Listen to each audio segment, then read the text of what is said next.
Hi hello ನಮಸ್ಕಾರ welcome back to my YouTube channel. ಯಾರ್ಯಾರು ನನ್ನ ಚಾನಲ್ಗೆ ಸಬ್ಸ್ಕ್ರೈಬ್ ಆಗಿದ್ದಾರೆ ಎಲ್ಲರಿಗೂ ಥ್ಯಾಂಕ್ ಯು. ಹಾಗೆ ಯಾರ್ಯಾರು ಹೊಸ ಚಾನಲ್ ನೋಡ್ತಿದ್ದೀರಾ ದಯವಿಟ್ಟು ಸಬ್ಸ್ಕ್ರೈಬ್ ಮಾಡಿ.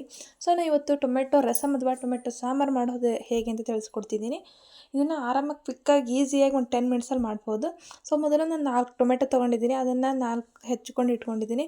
ಹಾಗೆ ಈರುಳ್ಳಿ, ಕರಿಬೇವು ಮತ್ತು ಬೆಳ್ಳುಳ್ಳಿ ಇಟ್ಕೊಂಡಿದ್ದೀನಿ. ಹಾಗೆ ಖಾರದ ಪುಡಿ 1 ಟೇಬಲ್ ಸ್ಪೂನ್, ಹಾಗೆ 1½ ಸ್ಪೂನ್ ಬಂದು ಗರಂ ಮಸಾಲ ತೊಗೊಂಡಿದ್ದೀನಿ. ಅದಕ್ಕೆ ಬೆಲ್ಲ, ಹಾಗೆ ಪುಟಾಣಿ ಮತ್ತು ಅರಿಶಿನ, ಹಾಗೆ ಸ್ವಲ್ಪ ಕೊಬ್ಬರಿ ತೊಗೊಂಡಿದ್ದೀನಿ. ಅದಕ್ಕೆ ಸಾಸಿವೆ ಮತ್ತು ಜೀರಿಗೆ ಒಗ್ಗರಣೆಗೆ. ಸೊ ಇವಾಗ ಒಂದು ಕಡಾಯಿಗೆ 1-2 ಸ್ಪೂನ್ ಎಣ್ಣೆ ಹಾಕ್ಕೊಂಡ್ಬಿಟ್ಟು ಅದಕ್ಕಾದ ನಂತರ ಅದಕ್ಕೆ ಇವಾಗ 1 ಈರುಳ್ಳಿ ತೊಗೊಂಡಿದ್ದೀನಿ. ಸೊ 1 ಈರುಳ್ಳಿ ಹಾಕ್ಕೋಬೇಕು. ನಂತರ 4 ಟೊಮೆಟೊ ತೊಗೊಂಡಿದ್ನಲ್ವ, ಸೊ 4 ಟೊಮೆಟೊ ಹಾಕ್ಕೊಳ್ತಿದ್ದೀನಿ. ಅದಕ್ಕೆ ಕರಿಬೇವು ಮತ್ತು ಹಾಗೆ ಬೆಳ್ಳುಳ್ಳಿನ ಸೇರಿಸ್ಕೊಳ್ಬೇಕು. ನೋಡಿ ಇವಾಗ ಕರಿಬೇವು ಹಾಕ್ಕೊಳ್ತಿದ್ದೀನಿ, ಹಾಗೆ ಬೆಳ್ಳುಳ್ಳಿ ಹಾಕ್ಕೊಳ್ತಿದ್ದೀನಿ. ಸೊ ಇದನ್ನು ನೀಟಾಗಿ ಫ್ರೈ ಮಾಡ್ಕೊಳ್ಳೋಣ. ಸೊ ಗೈಸ್ ಪ್ಲೀಸ್ ಯಾರ್ಯಾರು ನನ್ನ ಚಾನಲ್ನ ಹೊಸದಾಗಿ ನೋಡ್ತಿದ್ದೀರಾ ದಯವಿಟ್ಟು ಸಬ್ಸ್ಕ್ರೈಬ್ ಮಾಡಿ, ಸಪೋರ್ಟ್ ಮಾಡಿ, ಲೈಕ್ ಮಾಡಿ, ಶೇರ್ ಮಾಡಿ, ಕಮೆಂಟ್ ಮಾಡಿ. ನಾನು ಇವಾಗ ಹೊಸದಾಗಿ ಚಾನಲ್ ಸ್ಟಾರ್ಟ್ ಮಾಡೋದ್ರಿಂದ ದಯವಿಟ್ಟು ನಿಮ್ಮ ಸಪೋರ್ಟ್ ತುಂಬ ಮುಖ್ಯ. ಪ್ಲೀಸ್ ಸಪೋರ್ಟ್ ಮಾಡಿ. ಸೊ ನೋಡಿ ಇವಾಗ ಬೇಯಿಸ್ಕೊಳ್ತಿದ್ದೀನಿ. ಸೊ ಇದು ಟೊಮೆಟೊದು ಬೇಯಲಿಕ್ಕೆ ಸ್ವಲ್ಪ ಉಪ್ಪು ಹಾಕ್ಕೊಳ್ತಿದ್ದೀನಿ. ಇವಾಗ ಸ್ವಲ್ಪ ಹಾಕ್ಕೊಳ್ತೀನಿ, ಆಮೇಲೆ ಸಾಂಬಾರಿಗೆ ಸ್ವಲ್ಪ ಹಾಕ್ಕೊಳ್ತೀನಿ ಅಲ್ಲಿ.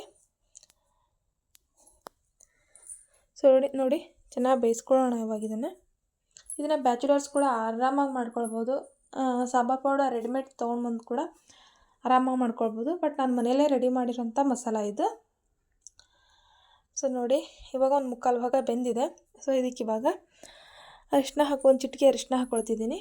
ಅದಕ್ಕೆ ನಾನು 1½ ಸ್ಪೂನು ಗರಂ ಮಸಾಲ, ಹಾಗೆ ಖಾರದ ಪುಡಿ 1 ಸ್ಪೂನ್ ಖಾರದ ಪುಡಿ ಹಾಕ್ಕೊಳ್ತೀನಿ. ನಿಮಗೆ ಖಾರ ಹೇಗೆ ಬೇಕೋ ಅದ್ರ ಮೇಲೆ ಹಾಕ್ಕೊಳ್ಳಿ. ಇದು ನನ್ನ ಮನೆಯಲ್ಲಿ ಮಾಡ್ಕೊಂಡಿರುವಂಥ ಖಾರದ ಪುಡಿ ತುಂಬ ಖಾರ ಇದೆ, ಹಾಗಾಗಿ ನಾನು 1 ಸ್ಪೂನ್ ಹಾಕ್ಕೊಳ್ತಿದ್ದೀನಿ. ಸೊ ಗ್ಯಾಸ್ ಫ್ಲೇಮ್ ಆಫ್ ಮಾಡಿಬಿಟ್ಟು ಸೊ ಇದನ್ನು ಮಿಕ್ಸ್ ಮಾಡ್ಕೊಳ್ಬೇಕು, ಇಲ್ಲ ಅಂದರೆ ಎಲ್ಲ ಸಾಂಬಾರೆಲ್ಲ ಸೀದೋಗಿಬಿಡುತ್ತೆ. ಹಾಗಾಗಿ ಸೊ ನೋಡಿ ಇವಾಗ ಇಷ್ಟು ಬೆಂದಿದೆ. ಸೊ ಇವಾಗ ಗ್ಯಾಸ್ ಮೇಲೆ ಮತ್ತೊಂದು ಪಾತ್ರೆ ಇಟ್ಕೊಂಡ್ಬಿಟ್ಟು ಅದಕ್ಕೆ 1-2 ಸ್ಪೂನ್ ಎಣ್ಣೆ ಹಾಕ್ಕೊಂಡ್ಬಿಟ್ಟು ಒಗ್ಗರಣೆಗೆ ಸಾಸಿವೆ ಹಾಗೆ ಜೀರಿಗೆ ಹಾಕ್ಕೊಂಡು ಅದಕ್ಕೆ ಕರಿಬೇವು ಹಾಗೆ ಹಸಿಮೆಣ್ಸಿನ್ಕಾಯಿ ಹಾಕ್ಕೊಳ್ತಿದ್ದೀನಿ. ಹಸಿಮೆಣ್ಸಿನ್ಕಾಯಿ ರುಚಿಗೆ ಹಾಕ್ಕೊಳ್ತಿದ್ದೀನಿ. ಅದು ಹಾಕಿದರೆ ಟೇಸ್ಟ್ ಕೂಡ ಚೇಂಜ್ ಇರುತ್ತೆ. ನಾನು ಖಾರದ ಪುಡಿ ತೊಗೊಂಡಿದ್ದೀನಿ, ಬಟ್ ಈ ಮೆಣಸಿನ್ಕಾಯಿ ಖಾರ ಇಲ್ಲ, ಹಾಗಾಗಿ 1-2 ಮೆಣಸಿನ್ಕಾಯಿ ತೊಗೊಂಡಿದ್ದೀನಿ.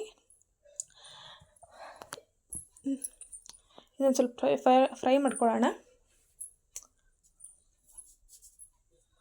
ಸೊ ಗ್ಯಾಸ್ ಫ್ಲೇಮ್ ಆಫ್ ಮಾಡಿದೆ. ಸೊ ಇವಾಗ ಒಂದು ಮಿಕ್ಸಿ ಜಾರ್ ತೊಗೊಂಡ್ಬಿಟ್ಟು ಅದಕ್ಕೆ ಆವಾಗಲೇ ರೆಡಿ ಮಾಡಿರುವಂಥ ಮಸಾಲೆನ ಹಾಕ್ಕೊಳ್ಳೋಣ.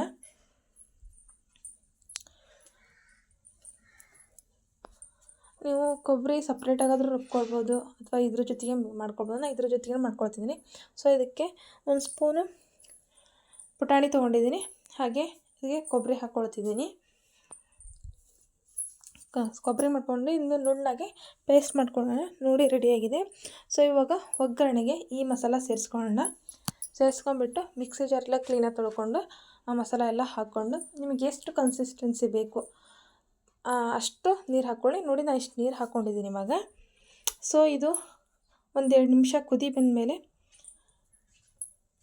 ಇನ್ನು ಕುದಿಯೋವರೆಗೂ ಬಿಡೋಣ. ಇವಾಗ ನೋಡಿ ತುಂಬ ಚೆನ್ನಾಗಿರುತ್ತೆ ಗಾಯ್ಸ್. ನಾನು ಮೊನ್ನೆನೇ ಸಾಂಬಾರು ಮಾಡ್ಕೊಂಡು ತಿಂದಿರೋದು, ಇವತ್ತು ಅಪ್ಲೋಡ್ ಮಾಡ್ತಿದ್ದೀನಿ. ಸೊ ಇದಕ್ಕೆ ರುಚಿ ತಕ್ಕಂತೆ ಸ್ವಲ್ಪ ಬೆಲ್ಲ. ಕೆಲವೊಬ್ಬರು ಬೆಲ್ಲ ಯೂಸ್ ಮಾಡ್ತಾರೆ, ಕೆಲವೊಬ್ಬರು ಬೆಲ್ಲ ಯೂಸ್ ಮಾಡಲ್ಲ. ನಾವೆಲ್ಲ ಅಡುಗೆ ಕೂಡ ಬೆಲ್ಲ ಯೂಸ್ ಮಾಡ್ತೀವಿ. ನೋಡಿ ಇವಾಗ ಆವಾಗಲೇ ಉಪ್ಪು ಸ್ವಲ್ಪ ಹಾಕ್ಕೊಂಡಿದ್ದೆ, ಈಗ ಇನ್ನೊಂದು ಸ್ವಲ್ಪ ಹಾಕ್ಕೊಳ್ತಿದ್ದೀನಿ. ಇದನ್ನು ಒಂದು 5 ನಿಮಿಷ ಕುದಿಲಿಕ್ಕೆ ಬಿಡೋಣ. ಇವಾಗ ನೋಡಿ ಸಾಂಬಾರು ಇವಾಗ ಕುದಿ ಬರ್ತಿದೆ.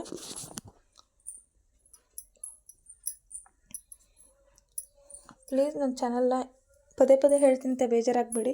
ದಯವಿಟ್ಟು ಸಬ್ಸ್ಕ್ರೈಬ್ ಮಾಡಿ, ವಿಡಿಯೋ ಪೂರ್ತಿ ನೋಡಿ, ಲೈಕ್ ಮಾಡಿ, ಶೇರ್ ಮಾಡಿ, ಕಮೆಂಟ್ ಮಾಡಿ. ಏನೇನು ತಪ್ಪಾಗಿದೆ ಹೇಳಿ ತಿದ್ಕೊಳ್ಳೋಣ. ಸೊ ನೋಡಿ ಇವಾಗ ಸಾಂಬಾರು ಕುದಿ ಬಂದಿದೆ. ಅದಕ್ಕೆ ಇವಾಗ ಕೊತ್ತಂಬರಿ ಸೊಪ್ಪನ್ನು ಹಾಕ್ಕೊಳ್ತಿದ್ದೀನಿ.